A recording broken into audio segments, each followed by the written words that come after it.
You gonna fight about it? You're broke. You're brokey. You ain't gonna do nothing about it.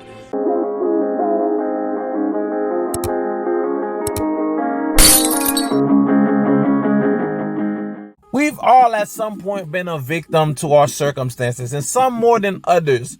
And you might be thinking to yourself, but big bro, JC, you've never been a victim. You've never been victimized. And that's where you would be wrong. Because I've been a victim to the scamming community due to sweat gone wrong, aka somebody scammed me. And just like you, my first encounter with a scam was when I got an email from an African prince that told me, hey, I got $1 million for you. All you gotta do is send me a couple money so I can get it through shipping. And mind you, he would have got me. I was just broke at the moment, so I didn't have no money to send. I'm broke. And outside of that situation, I remember 2 individual moments where I actually followed through with the process. And since I don't want to be sued, I'm gonna say it both took place with a bank called Case Bank. Yeah, Case Bank. And here's how it went down. So back when I was around 18, I was young. I just graduated high school and I was ready to explore the world. But the problem is I didn't have no money. So I started looking for jobs and throwing my resume everywhere. So I'm sitting in the kitchen table one morning in my boxers drinking some purple drink. And I'm scrolling through my emails trying to see if any of the jobs that I applied to responded.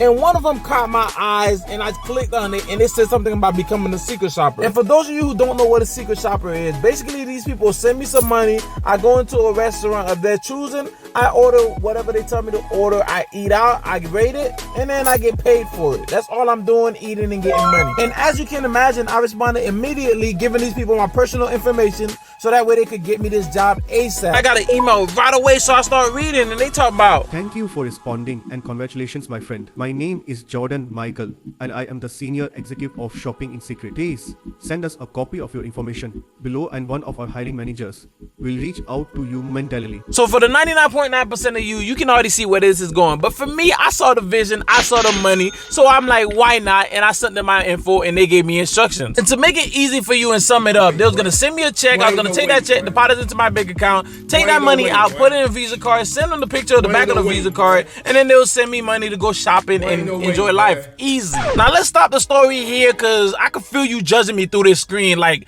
how did you not know, bro? How did you not see it? Bro, I ignored all the flags, fam. I was just hungry for money, bro. Like, stop judging me. Like, get back to watching the show. So while ignoring all red flags, I proceeded to send in my personal information and then waited for that check to come. And I'll be honest with you, I'm not sure if a day passed, 2 days, 3 days, or a week passed. But eventually the check came and I proceeded to do what the man told me to do. So I got in my car, drove down to my local Case Bank, walked inside, deposited the check, and honestly, it deposited for real and all the money was in my account. So now I'm standing there just staring at this ATM with all this money in it.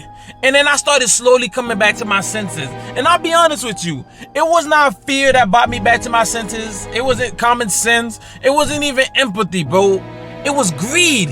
Cause like, I'm thinking to myself, I could just take this 2,000 and leave. I would live great. I could buy a mansion somewhere, like live lavishly in Hawaii or something. But mama ain't raised me like that. So I'm like, you know what? I have a good soul.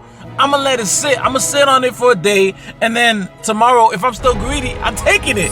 So I proceed to walk out of this bank and start making my way to the car. Now, this is the part that I didn't tell you. I've been in contact with these people the entire time. So they know I'm in this bank depositing this check because I told them, but now I'm not responding, so they're blowing up my phone and everybody is in a panic. And I'm getting text messages back to back, and every time I read them, they're sounding more and more desperate. Where are you? Did you finish the deposits, my friend? You are not responding. Please respond, my friend. Please. Why are you not responding? Please. Don't do this. Do not do this to me. Let me tell you something. So as you can imagine, I obviously ignored their text messages, went home, went to sleep, and by the time I woke up the next day, my account was back at $0 because the check bounced, because it was a scam. And then I became a law-abiding citizen, hopped in my car, rode into the sunset, and then I never scammed again. Or at least that's what I would like to tell you, but this is my story, so hang tight. And just so I don't get sued, I just want to let you know viewer discretion is advised, and this is all a hypothetical. It might not be real for real. And like I said, I became a law-abiding citizen. I started working a job now. I have money coming in, but the main factor is I was still with Case Bank. And that's important because one day I got a notification on my phone telling me that my account was overdrawn $45.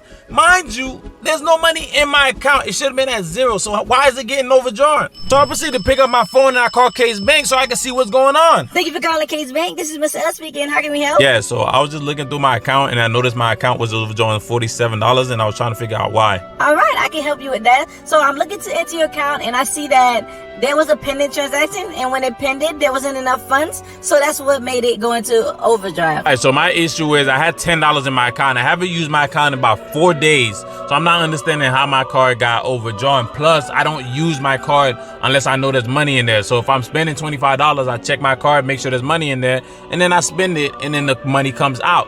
So even if it's pending or not, the money came out already. So I'm not sure how it went into overdrawn. You hear what I'm saying? Oh yeah, like I said, it's just a pending transaction that happened, and sometimes people don't notice it. It just happens, and then when there's no money in there, it goes overdrive. All right, so I hear you, but it shouldn't even be overdrive because the overdrive button on my app is turned off. So no money should even be able to come out. Plus, I had $10 in there. So it's not making sense to me, man. That's all I'm saying. So like I said, it was a pending transaction that posted, and unfortunately, because of the time of the year, we wouldn't be able to waive it for you. So you would just have to pay it so you can get back to a regular balance. Let's stop the story right here real quick and ponder. Because I heard, you heard, we all heard what she said. But what I actually felt deep down in my soul that she said to me was, so what you gonna do about it? Huh? You gonna fight about it? You're broke. You're brokey. You ain't gonna do nothing about it. You had $0 in there. The deposit came, it's not enough. So now you 47 under. Brokey. Brokey. Brokey. So I hang up the phone and I'm just sitting there pondering on my bed. And I got this rage from 1,000 suns just steaming in me.